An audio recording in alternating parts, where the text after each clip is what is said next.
Our staff development for this year has a lot of ties to the instructional leadership standards. Specifically, we're looking at the level of rigor and the depth of knowledge attained by our students. Mr. Ormsby, the principal, has had some concerns about the variations in expectations from teacher to teacher, department to department, and we're really focusing on setting some standards for across the board and improving everyone's instruction. Our last professional development, which was just a couple weeks ago, focused on the learning climate in the classroom. We started with a large group setting with the entire staff. We discussed what were going to be some of the key traits that students would need in the future, and we had a good time of discussion of that. I think we need to have, as a staff, more opportunities to get together and share what's happening in our own classrooms and across the school. That's very important for morale. It's very important for learning best practices from each other. We then broke out into 3 small rotations.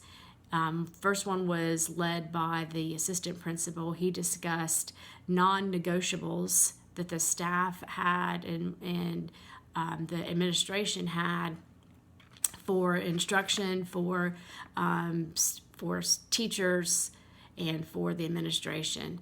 I think this helped to establish buy-in for some changes that are going to be coming down the road.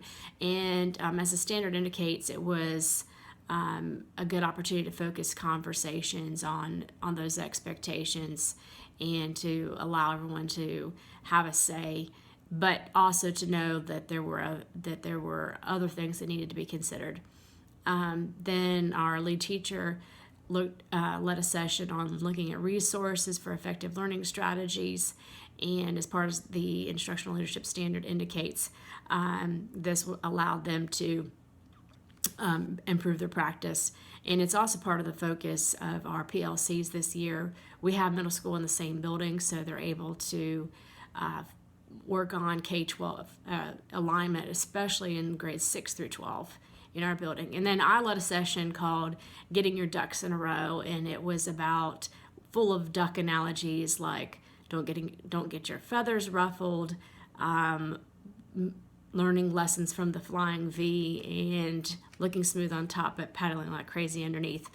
And this was just to challenge the staff to reflect on working together and to building bridges for better staff-student relationships.